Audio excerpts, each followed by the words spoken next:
Hi guys, magandang araw sa inyong lahat. Kung ano mang oras niyo mapanood to, gabi man, magandang gabi sa inyong lahat. Guys, meron lang akong re-reactionan ngayon, video natin.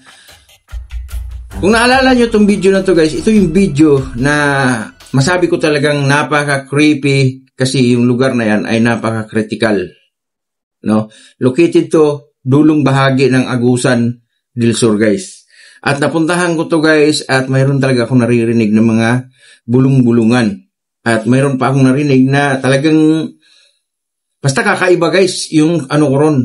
Tapos magtataka ka na lang yung mga bahay doon puro halos inaabandon. Iniiwan nila yung mga gamit nila, binabalot na nila sa sako, tapos iiwan na lang ng basta-basta. Napaka-critical pala ang area na yon. At yung area na yun guys, bago tayo makarating doon, talagang nilakad natin. Naglakad tayo at itinuro lang din sa atin na meron doon mga armed group na patawid-tawid na lang sa lugar ng mga kabundukan na yan. So pinuntahan ko yung guys at suddenly guys, ngayong buwan na to, may binalita. Buwan lang sa YouTube. Binalita, so gagamitin natin itong video na to, no? Tawag nito. Ipi-play ko sa inyo guys para makita nyo na talagang meron doong mga armed group or New People's Army sa lugar na yan na patawid-tawid lang sa mga kabundukan na yan guys. Kaya tara guys, panoorin natin ang video na to. Ang NPA patay, 11 sumuko, 14 na baril na samsam sa engkwentro sa Agusan del Sur. Patay ang isang miyembro ng Communist Terrorist Group o CTG at sumuko ang 11 iba pa matapos ang engkwentro sa pagitan ng pinagsamang puwersa ng 60th, 25th at 67th Infantry Battalions ng Armed Forces of the Philippines o AFP at mga kasapi ng NPA Komisyong Mindanao o COMID sa Barangay Sayon, Santa Josefa noong isang linggo. Nasamsam sa operasyon ang 14 na armas kabilang ang isang AK-47, carbine rifle, 5 shotgun, 4 na 45 pistols at iba pa, pati 2 IED at isang laptop. Kabilang sa mga sumuko ang ilang miyembro ng pambansang finance arm ng COMID. So ayun guys, napanood nyo yung video na yun, inyong binalita, aman pa lang, no? So aman pa lang, ang video na yan, fresh na fresh. Talagang nandun sila guys, patawid lang. At take note guys, pinuntahan ko yan guys, gano'n ka-creepy. Ang layo ng nilakad ko dyan guys, no? Hindi basta-basta yung nilakad ko dyan, ang layo talaga. Kasi para mapuntahan natin yung lugar na yan na parang ano siya, parang na siyang haunted village, no? Kasi abandon siya no? Pero ang kinakatakutan para sa tao doon yung mga, ito nga. So guys, papanood ko sa inyo yung intro ng video na yan at ipi-play din natin full video para makita nyo guys kung gaano ka-critical at gaano ka-creepy ang lugar na yan. Kaya guys, samahan nyo ako sa panunood. Hanapin natin dito guys. No?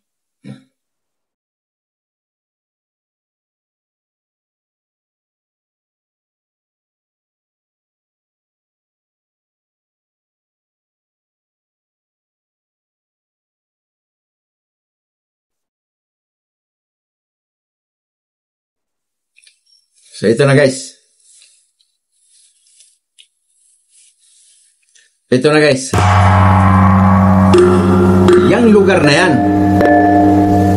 Yung binalita kanina, yan.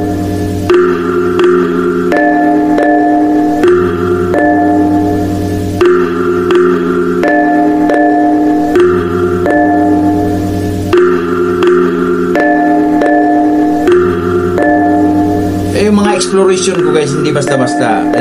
Talagang pinupuntahan natin. Kaya hinihingi ko po yung support nyo guys. Please subscribe doon sa Gas TV sa mga bago pa lang dyan.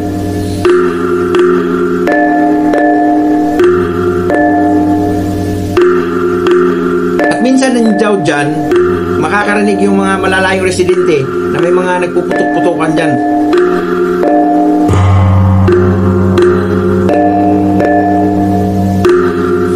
So ayun guys, after ito, i-play natin ang buo.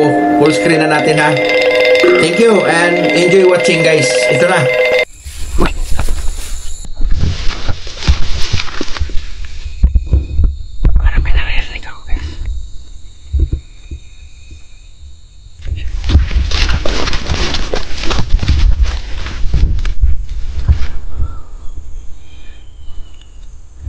Dandahan lang tayo guys. Papalapit tayo sa motor natin. Sarado ko guys.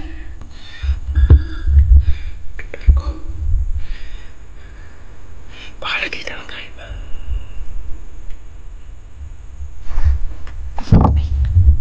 Nakita lang tayo.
Daming inabandon ng bahay guys dito.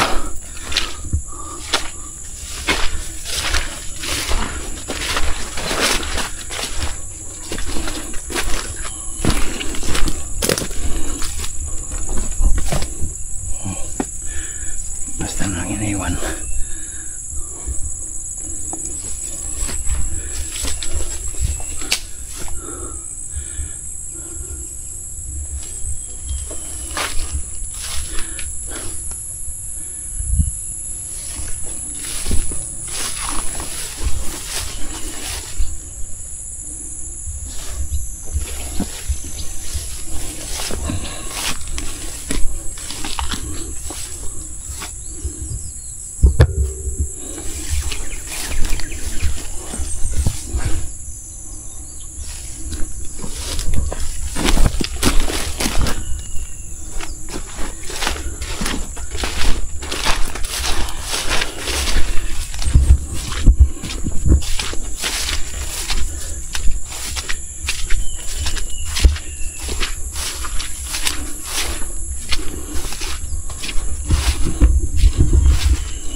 May mga damit pa dito sa loob guys.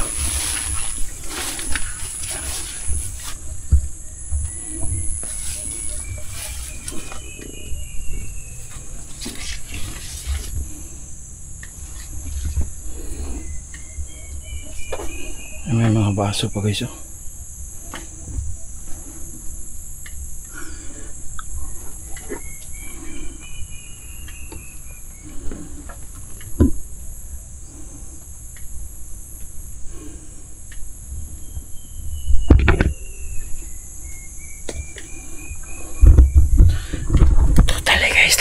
Isa dito. Nanay saya guys. Nanay.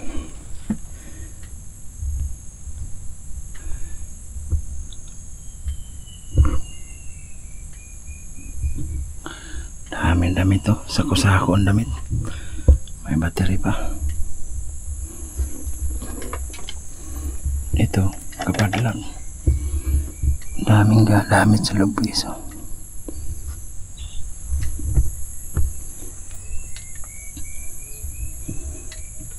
Palatandaan guys na sobrang luma na. At matagal nang naka-abandon na to. Nakatiwangwang na siya. Tignan niyo guys. Hindi na binalikan kailan pa man. Grabe no. Mga kaliro iniwan lang din.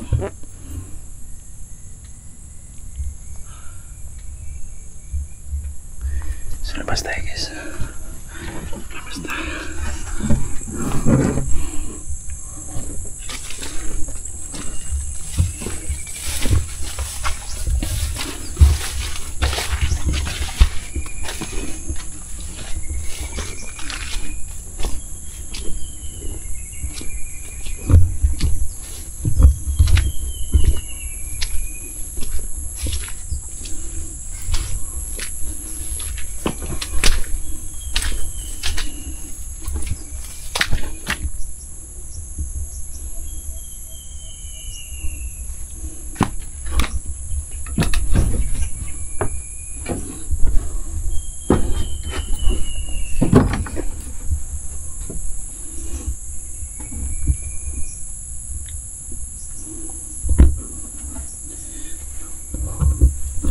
Sayang guys, totally hindi na binalikan.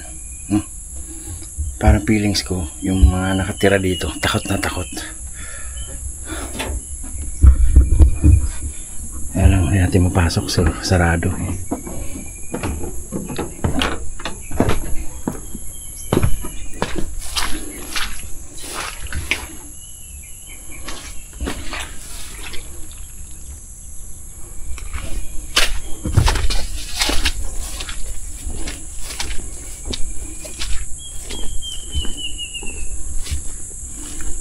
May daanan dito. Ano kaya meron dito? Ano.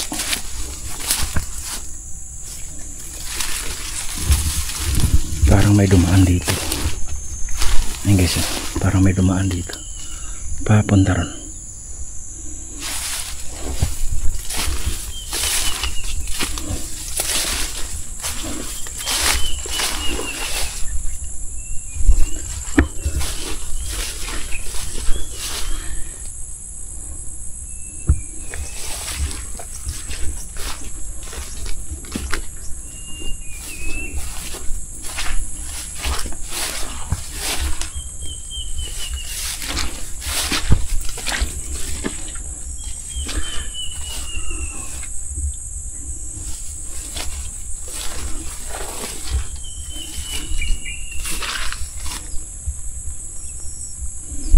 Ang paint niya guys.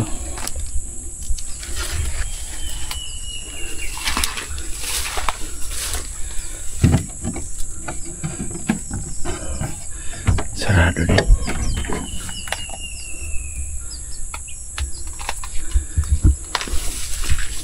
Ito yung CR nila. CR nila yan.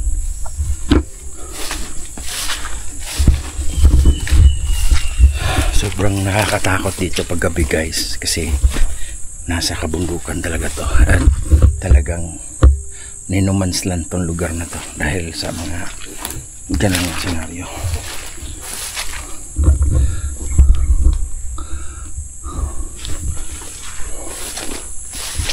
Tingnan natin pa dito sa mga guys kung ano meron pa.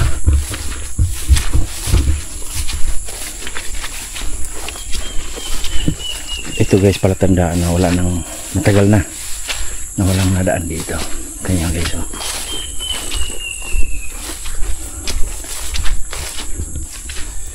papuntang Kakahuyan na yan dun, no? Papuntang Kakahuyan na. So, hala, may bahay pa pala rito guys.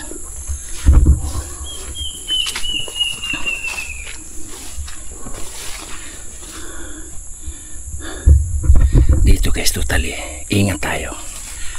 Pasensya niyo yung boses ko, mahina lang kasi kailangan natin maghina ng boses.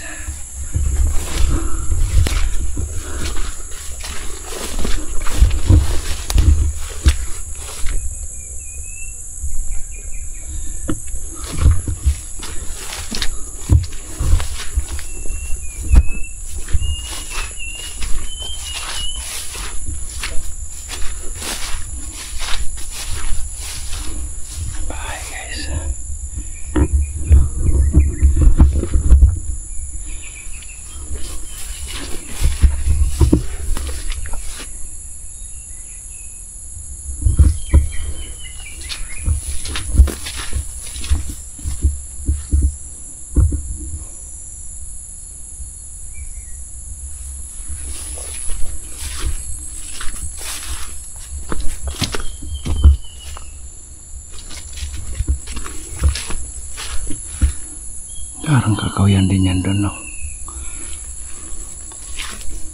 Tingnan natin sa unahan, guys. Kung ano pa bang meron dito. Wala nang dumadaan dito, guys. Oh.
Bahay din palitan ng araw, guys. Oh.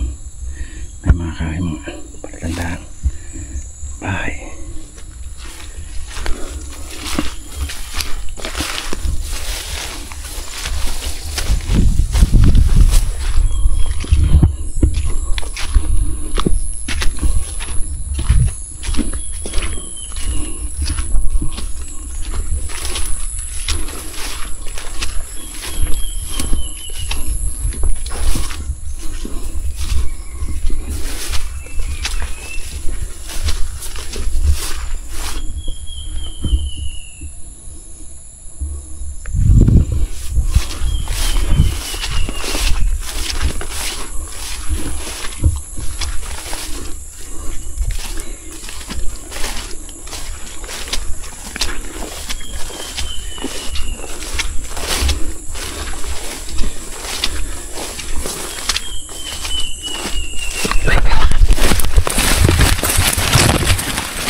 Dahan-dahan lang tayo guys.